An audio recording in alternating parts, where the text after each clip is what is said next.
Most Dynasty trades fail, and it's not because of the players involved. It's because people are trading in terms of names and not in terms of windows for buying and selling, leverage, and players' actual specific market value.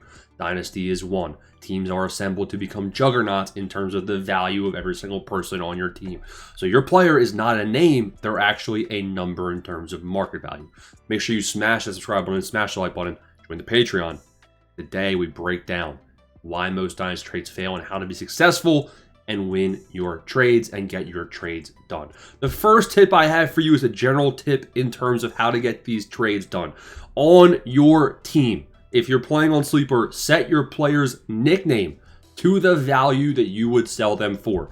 If you have Nico Collins and you're like, I'm done with this guy, which I honestly completely would recommend. He's getting old. He's missing time every single year. And I have concerns about the Texans O-line and how Stroud's going to function with his O-line until it gets built out. But that's a whole different story for another video for selling these guys, right? But if you want to get rid of Nico Collins, you set the price. You get people to come to you by putting a name. Put as his nickname, I'll sell Nico Collins for an early first. Bam. And now that potentially can spark interest. Anyone that goes to your team will see the player value listed as your person's nickname. And that'll be a quick way. You don't even have to send the offers. People can send offers to you. Also, sometimes if your league is inactive, it's about sending a high quantity of offers. You know, getting fish on the line. You're going to have to send like 30 offers, man, especially if you're in an inactive league. So that's just the first thing. But here's why a lot of these trades are actually failing. People trade emotionally, chasing hype. Let's just take a quick look. You know, right now, Justin Herbert. Herbert has had a good season, a solid season. The Chargers are in the playoffs. They got a solid wide receiver core. They have a new shiny object, Amari Hampton. Look at his points per game. 17.93 is actually not that good, in my opinion. He had two stellar years. The first 2 years he came into the league, 22 points per game, back-to-back seasons. Why? The touchdown passing rate was immaculate.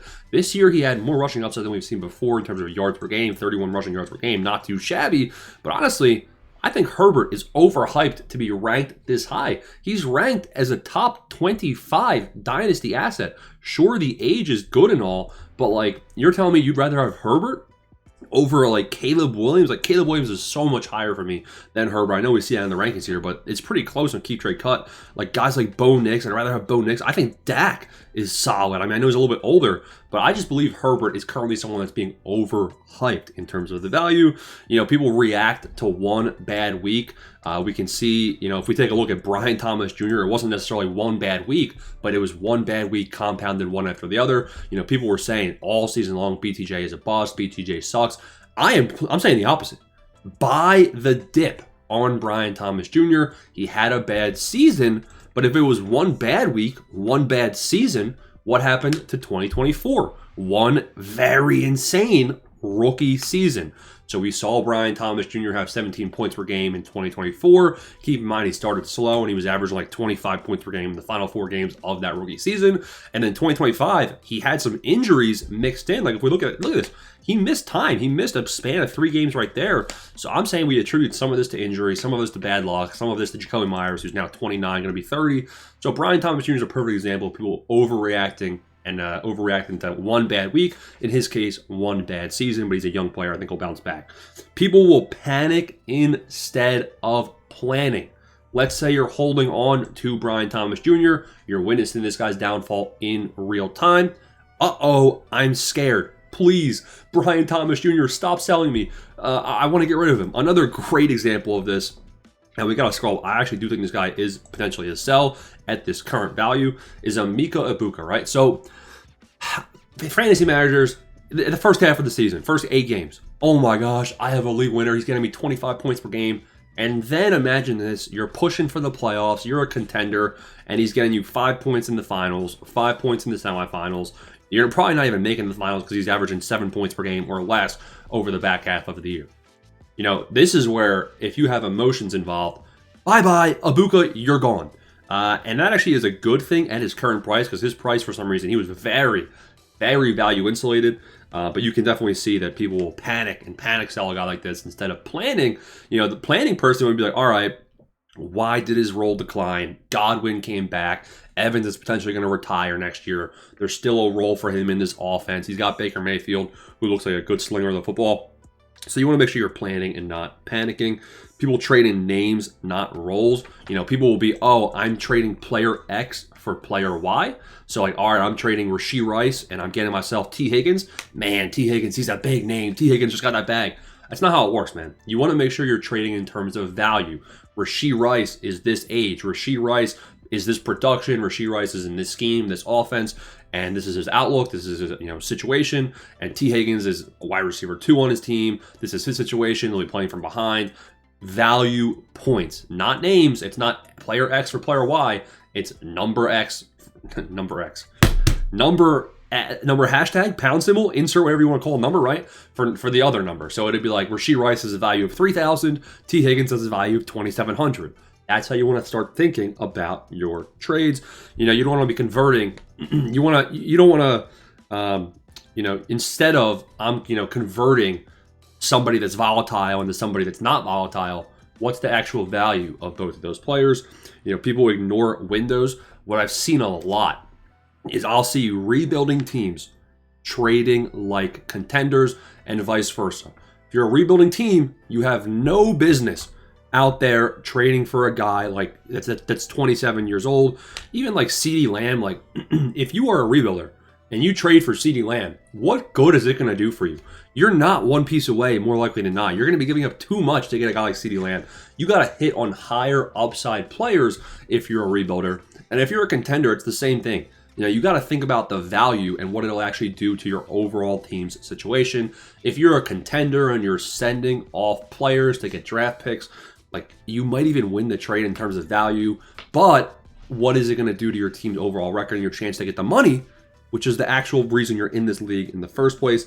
So, some of the real reasons trades will break is there's no clear goal for both sides. If you want to get a trade completed, you're going to have to do something relatively fair or something that makes sense for both sides. So if you're a contending team, a natural trade partner for you would be a rebuilding team. If you're a contending team, you can offer your draft picks. You don't want them. You don't need them. You want something more stable right now that can get you some points to get you in the playoffs and win. And if you're a rebuilder, it's the opposite. So, naturally, you have something that they want. And so therefore, bam, it's sales 101. You'll be able to get the deal with that. You got to understand the market timing. This is probably the most important thing in terms of market value and market timing. Jaden Daniels is a great example. Drake May is another great example, right? Drake May, great dynasty asset. This guy's a stud. Jaden Daniels, same thing. It's not about names, though. It's about timing the market. I think both these guys are good. They're both great. They're both very, very young, and I think very volatile. Drake May, his rookie year was average. It was very bad, 13 points per game. In 2025, his rushing upside was the same, if not worse, in terms of yards per game, but it was a little bit better in terms of touchdowns. His passing was astronomically better. So Drake May is now at 22 points per game, very solid, very good. He's very young. Oh my gosh. They have him as the number 1 asset in Dynasty. A lot can go wrong here. Yes, a lot can get better. I think Drake May is going to be a great Dynasty asset. They're going to improve with the weapons around him. He's super young. He looks good. He's in a good spot. I'm not saying anything bad about that. But if we just go compare over to Jaden Daniels, think of Jaden Daniels too. 21 points per game, then back to 16. He's now injury-riddled guy. We've seen this guy be banged up throughout his career now. If Jaden Daniels starts off slow, if he has another bad season, Jaden Daniels is now going to be, he's going to drop from number 8. You can sell him as a top 8 player now. If he starts off slow, bam, he's now number 25 or 30 in the rankings. I see the same thing with Drake May. You are taking a risk by having him on your roster. Yes, he helped you win this year, but you're always updating your resume. What can you do for me next year? If Drake May doesn't, repeat what he just did, he can only, there's no going up. He's already ranked as the number 1 person. Any person you want, you can down tier 2 and get something on top. So that's what you want to think about in terms of market timing. It's not necessarily, Drake May is bad, because he's obviously not, but it's, wow, his value is the highest now that it possibly will be moving forward.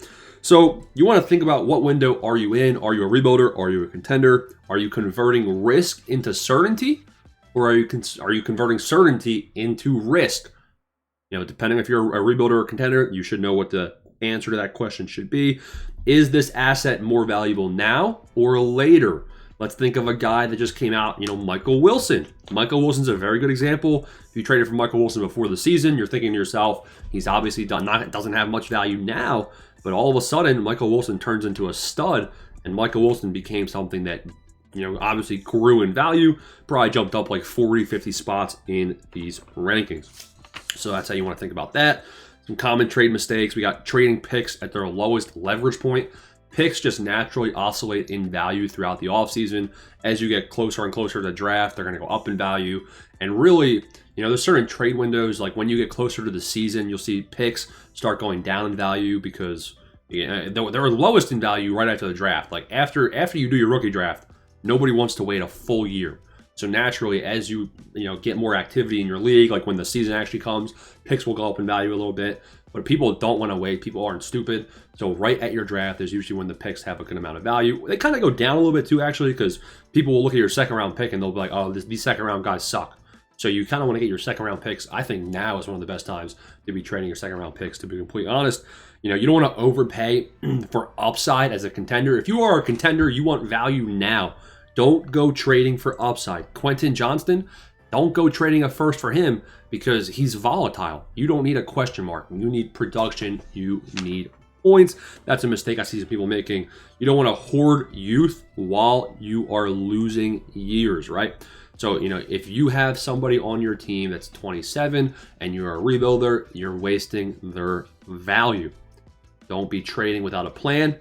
And really, that's just all the advice I have for you guys. A lot of things I've been seeing in terms of why trades fail and some of the tips I have to make the trades actually work out. Most dynasty trades fail because they're reactions.